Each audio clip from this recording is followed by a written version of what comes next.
Good morning. It's the morning break. I am Rob Patz.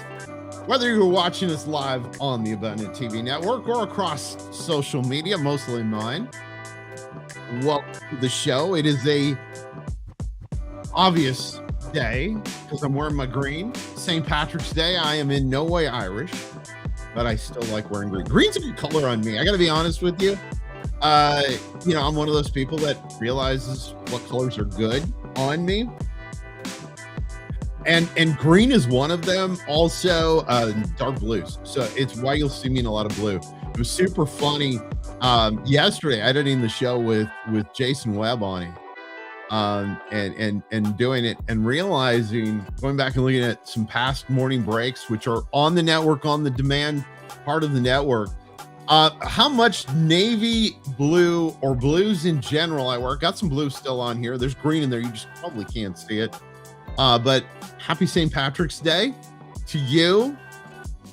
One of the things I think is interesting on St. Patrick's Day in Chicago, and I looked for a camera that we could do as our look-in cam of where they turn it green, the whole river green. Couldn't find it. My guess is it's not happened yet. A little early in the day. But interesting stuff. Interesting. St. Patrick's Day to me, always kind of, you've got spring training going. You've got all this stuff going. It kind of feels springy. It's like a springy day. And that's why I wear a light green. You can wear a dark green if you want. Just wear green. Did you do that in middle school and high school and even in elementary school? We used to wear green. That was like one of our things. And I don't know. I think we should all do theme days. I think life would be more interesting with theme days like St. Patrick. I think we should all throw our weight into these holidays. It's like one of my things. I think people take everything too seriously. And probably I don't take enough seriously. Maybe that's the problem. Maybe I don't. But I think we need to. I think we need to take more time to celebrate life. One of the great things that we're doing is March Madness. And we've been talking about, we did yesterday on the show, March Madness. And you know what I realized when I looked back at the show? I never told you who I picked. Jason said who he picked. I did not. I'm picking Duke, by the way, to win it all. I just think they're good. I think it's going to be Michigan and Duke at the end, though I did throw my spoiler in there, which was Purdue. And so those are kind of, of course, I'd love to see like Gonzaga because I'm from, out west in Washington State, and Gonzaga is on the eastern side of the state. And there are a lot of people from the western side where I lived who don't count Eastern Washington as part of Washington. We kind of think of it as its own state. But Gonzaga, the Zags are in, not been their best season. And that's kind of, I think, kind of the interesting thing for them. So I did not pick them. I picked them to advance, but not, I don't think I picked them past the Sweet 16. It's just the way it is. Hey, listen, I had the coffee in my hand. I had to put it down for a second. This is amazing coffee. You've heard me talk about it. It's 7 Weeks coffee. Now, I've told you before, I told you yesterday this. My wife introduced me to 7 Weeks coffee, and she did the smart thing because my wife is smarter than I am. And it's just she's a plotter, a thinker, she's logical. I am none of those things. So my wife said when she looked into the company and did some research, she said, Rob, I'm going to order you a variety pack. And I said, baby, that's nice. But really, all I drink is dark roast coffee. I'm a dark roast guy. I like it strong. I used to add creamer until I didn't. With the Daniel fast got me off of having creamer every day. But I used to put a little creamer in. I liked kind of that balance. And I'll tell you, my wife had this smart idea, and she said, I'm going to order you the variety pack, which I think you should do. By the way, go to 7weekscoffee.com. Use the promo code ATV10 when you order. But order the variety pack, and here's why. Because I found out I really like the morning blend. Yeah, it's light. It's kind of, it's different. It's not real coffee. It has some notes, and I like that. I like the whole talking like I know coffee. It has notes of caramel and chocolate and makes you feel impressive when you know all this stuff. But the morning blend is great. I even like the medium roast coffees. They had a Venezuelan coffee that was incredible. You need to check it out. Go to 7weeks.coffee.com. I got an email from the president just a couple of weeks ago, and he said, Rob, have the people check out the website for some special deals. Plus, you still get your 10% off. You go to 7weekscoffee.com, use the promo code ATV10 when you order. And listen, it is cold here in Ohio. It is like freezing cold. So our looking cam today, we're going to Florida again because we can. And we're going to do that. We're going to look in at the camera and just look at the ocean. Look at Florida. Look how beautiful it is. It's like 21 degrees here just outside Toledo. It's not there. It's like 64 degrees currently in Florida. The beach looks nice. It's still early. I can imagine myself drinking my 7 weeks coffee, eating some my-snackies.com freeze-dried candy, and sitting there on the beach enjoying the moment. I can see it. Can you? I appreciate the great folks at my-snackies.com. Listen, the weekend's coming. Great college basketball is on the way. What a great way to spend part of your weekend. Get your order in now from my-snackies.com and get your snacks for the weekend. Hang out with your buddies and watch some amazing college basketball and snack on some freeze-dried snacks from my-snackies.com. Remember when you order to tell them you heard about it on Abundant TV. Dr. Trudy's back with us. We're excited about this. We're going to talk about a lot of stuff today and stress and different things like that. We're going to do that after the break. Behind every precious life, there was a choice. Behind every family moment, behind every special memory, there was a choice. A life of joy. A life that is beautifully and wonderfully made.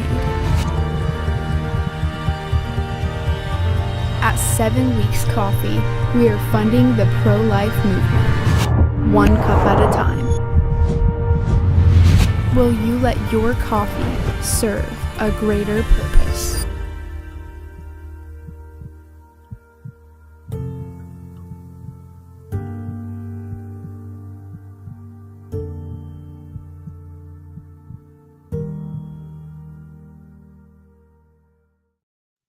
Thanks to great folks at 7 Weeks Coffee. That's 7weekscoffee.com. Use the promo code ATV10 when you order.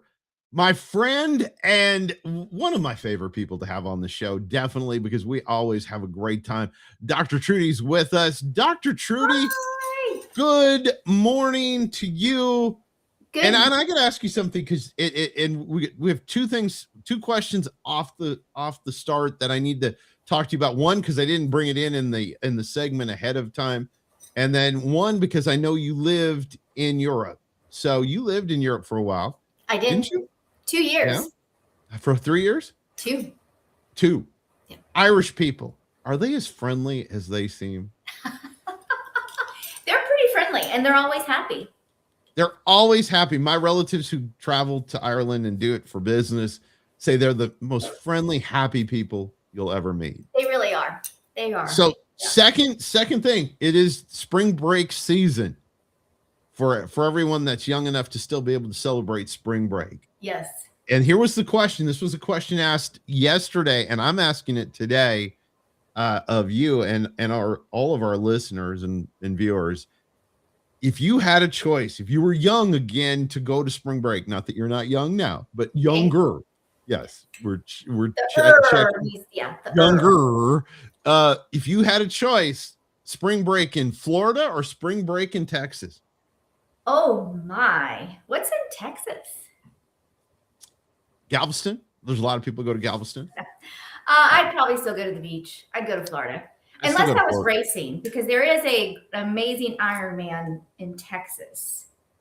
I can't remember. Yeah, but if I was racing still, I'd go to Texas. But I think the beach. Yeah, it looked that whole looking cam that was in Florida, and I was like, oh, I could so be there, just sitting with and my mom, and I didn't understand this because I was younger, but my mom used to, because we lived in Seattle. My mom would go down and sit with a book and read by the ocean. And I thought that you know me, so like I'm like, let's go, let's do something, let's go. And I now am at an age where I go, ooh, that sounds like a lot of fun. It does. And I even told my husband the other day, I'm like, I just need to take a couple of books, go to the beach and hang out. I'll be fine. I'll probably take my bike with me too. But I mean, just sitting at the beach and listening to the waves, there's something so calming and peaceful about just being there. So I can't sit too long though. But no, I'm not good with sitting either. Now I do have to ask this question, and again, another question we didn't prepare ahead of time, but I saw that your son took an adventure with, and he took cookies with. Now, who made the cookies? That's the first question. And then where did he go? So you're going to laugh, but I have made cookies, Rob, almost every day since he was about 6. Chocolate chip cookies every day.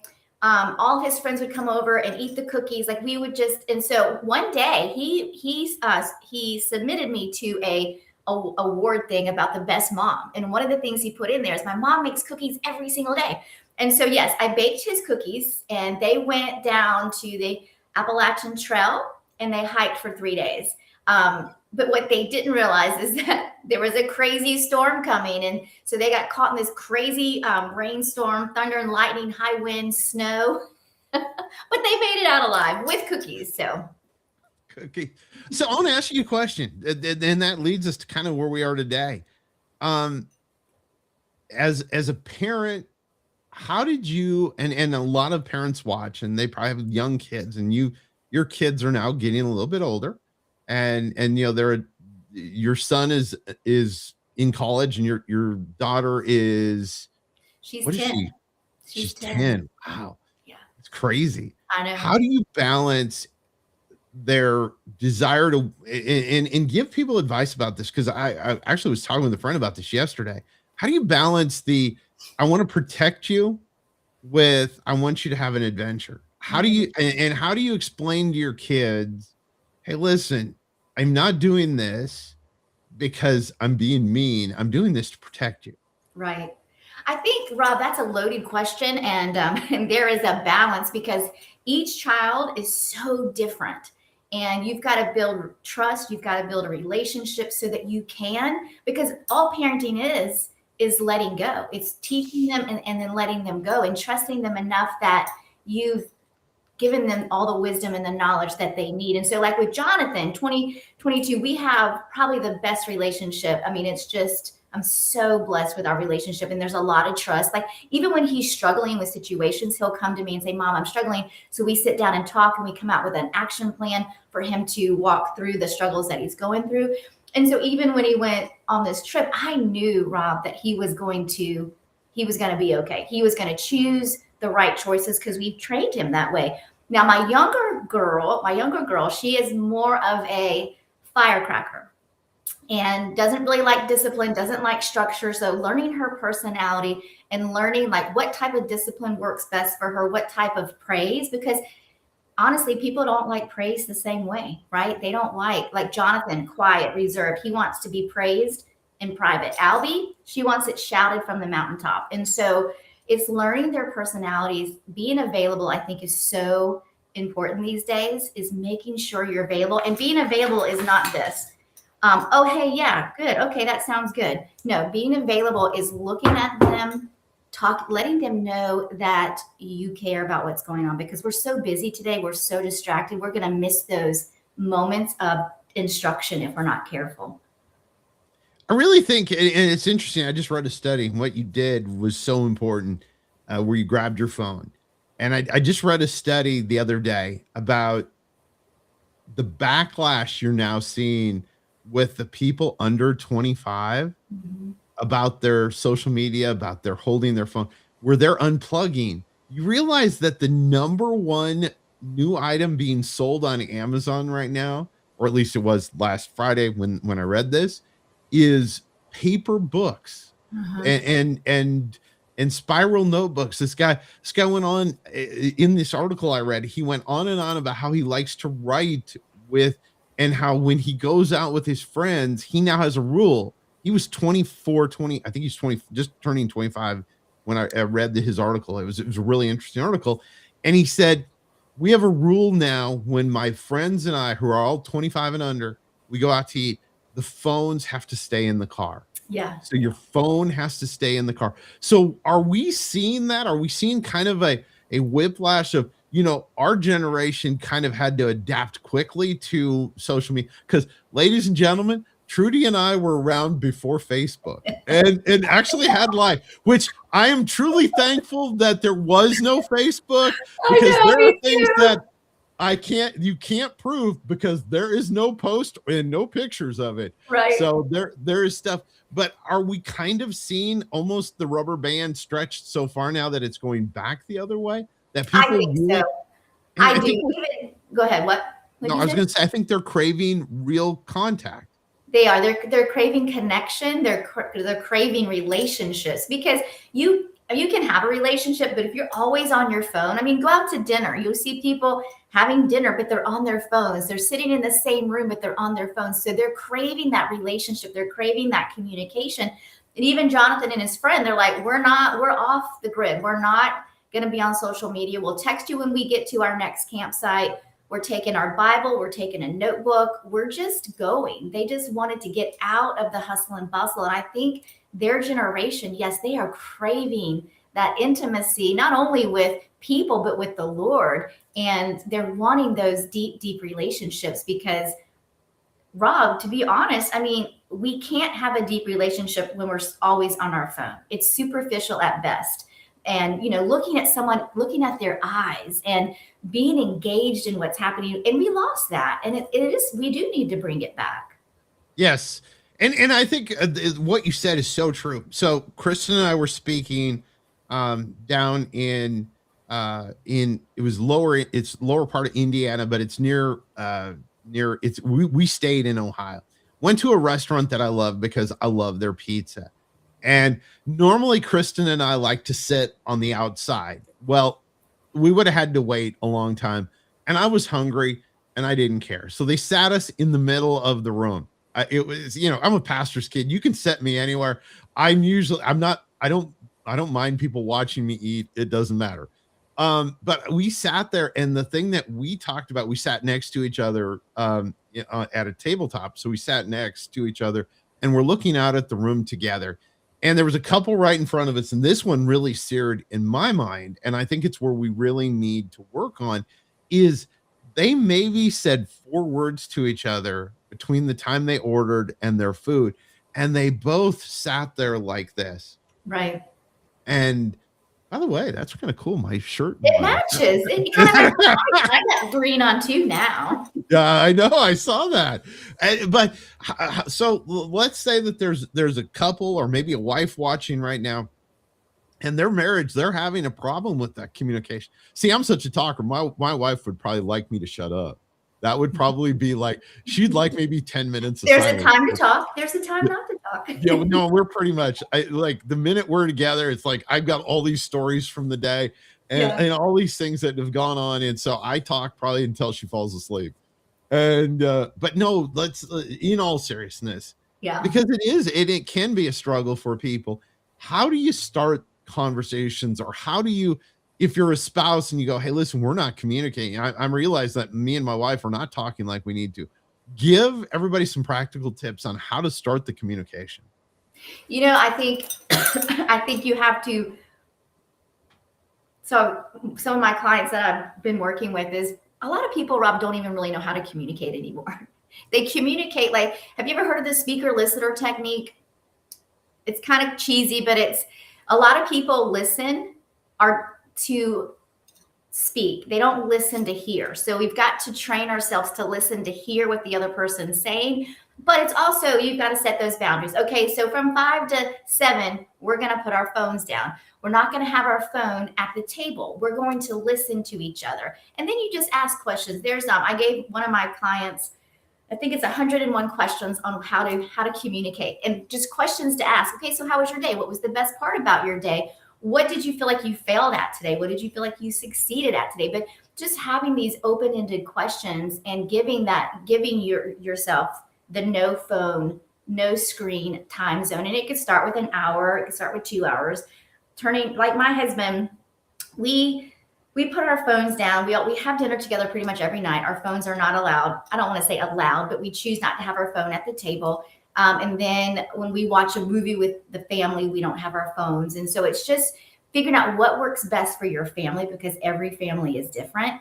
And when you're talking, put your phone down. One thing that I've learned to do with my husband is, because he does a ton of work on his phone, is I have to get his attention first. If I just walk in and start a conversation and he's on his phone, he'll be like, what did you say? But if I say, hey, Brian, do you have a minute? Or are you going to be done in a few minutes so that I can ask you a couple of questions, or so we can talk? So I have to get his attention first. And I think many men are like that. We have to get their attention before we can have the conversation. Otherwise, we're just talking to a wall and they've heard nothing we've said. And so eye contact, getting the attention, putting the phones down, asking open-ended questions, and then giving each other grace. Grace is huge.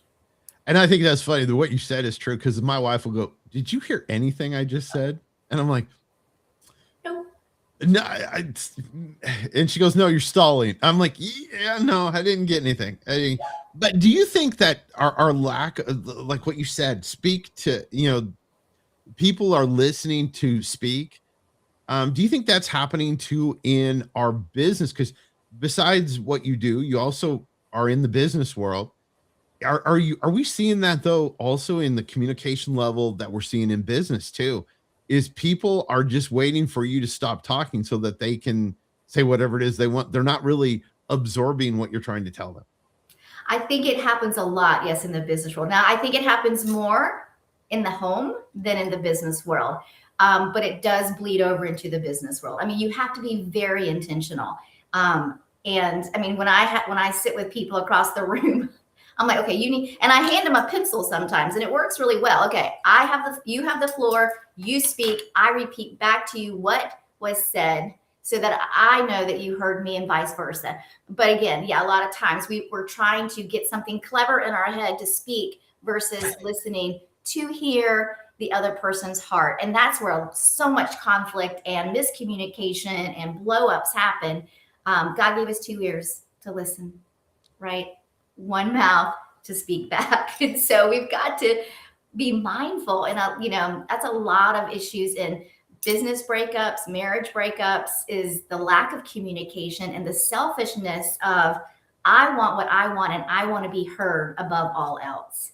When in fact, you want to make your spouse or your business partner feel like they're heard. It doesn't mean you're a doormat. It doesn't mean you get walked over. It just means that you're letting the other person know that you value them, that you respect them, and that you hear them. And I think too, when we live in a society where a lot of times feedback is only negative because of social media feedback, or if it's something like that. So I really look at it when you, like you said, when you listen to hear instead of listen to answer, it's important, because people don't, we live in such a phonetic world where everything is chaotic now and everything is moving so fast. And if you are 10 minutes late for the news, you feel like you've missed out. Right. But I think really in marriages, it's important. And I'll ask you this. I think you need to plan times where, hey, listen, and for Chris and I, a lot of times we'll put our phones away overall when we're traveling. Like we travel together, and now there's other times where our phones are out. Like we were in Savannah and we're shooting stuff for TV. And so we have our phones out going, we need to take a picture of this because this is where we're going to come back and shoot. But overall, like for us, trips are important, and times away like that are important because it sets a time where it's just us talking. And so maybe, and if I hear you right, maybe even if you set just an hour a week to start with, where you say, hey, listen, we're going to go take a walk in the park and we're going to leave our phones at home. Yeah, I mean, absolutely. It doesn't have to be a walk in the park is great. Going to dinner is great. But you have to, like you said, you have to be intentional. So dinner with Brian and I every Thursday night, we go to dinner, and that's our time. And then schedule, if you can, like a weekend away once a year. Just be intentional about your marriage, because think about it, Rob, when you are pursuing your wife, you were intentional. You went overboard and were intentional. And then all of a sudden, Brian and I have been married 30 years. And we have to be intentional. It doesn't just happen. A business doesn't grow overnight. You have to be intentional. A marriage doesn't flourish after 30 years. You have to be intentional. Having relationships with your kids that are thriving doesn't just happen. You have to be intentional. And I think in our fast-paced world, we want instant gratification. We want things to happen yesterday, but we've got to do the work. And a lot of times we're sloppy and our phones, we're distracted. We're not being intentional. So I have to ask a question before we get out. We're out of time. So have you made cookies already today? Or is that? I made them last night, and Jonathan just sent me a recipe for new cookies. So I will be going to the grocery store at noon today and making new cookies. So they're not chocolate chip. He wants to try this new kind. But I used to make the chocolate coconut cookies where I grind my own wheat, and they are delicious. But he wants to try this new recipe. So at noon, I'm going to go to the store and get a new recipe. Okay, so and one last question before we go. So when you talked about something that I think is so important, maybe next time we can go into this a bit more. But you and Brian every Thursday go to dinner. Now, you go out for dinner, or do you eat dinner alone together at home? What's your plan? So we normally go out because of the kids here. Jonathan will watch Albie. Now, if they go out, if they're like last Saturday, they were both gone. So we made steaks and sat home here by the fire. And it saved us money, right? But we just want to get away, just kind of get out and be away for just the two of us, so there's no distractions. So what's your favorite restaurant you go to, the kind of food that you go to when you go out on Thursday nights? Our favorite restaurant is this local restaurant called Milton's, and it's all homegrown food, and it's really good. So if you guys ever come to Atlanta, we should go there. Definitely. Yeah. I think that would be fun. I think that would be great. As always, one of my favorite guests to have on the show, Dr. Trudy. She'll be back in 2 weeks, and we do this again. And we'll carry on the conversation, because a lot of people, it's very important that we talk about marriages and how to communicate. That's right. Thanks Dr. Trudy. Oh man, it has been a great day. Where's the time gone? It goes by way too fast. Dr. Trudy is amazing. I love having her on. She always has so much fun, and she's positive. And now that I know she makes cookies, we will be doing, yes, at some point, if Kristen, you're watching this, we are going to Dr. Trudy's, and we're going to stay overnight so that we can have fresh made cookies. Going to kind of like being at the Hampton without pain. Wasn't it the Hampton that used to do that? I don't know. It was one of them. Hey, happy St. Patrick's Day. Hope you have a fantastic day today. And whatever you do, man, your time's done. Your break is over. Go back and kill the rest of the day. This, ladies and gentlemen, boys and girls, has been your morning break.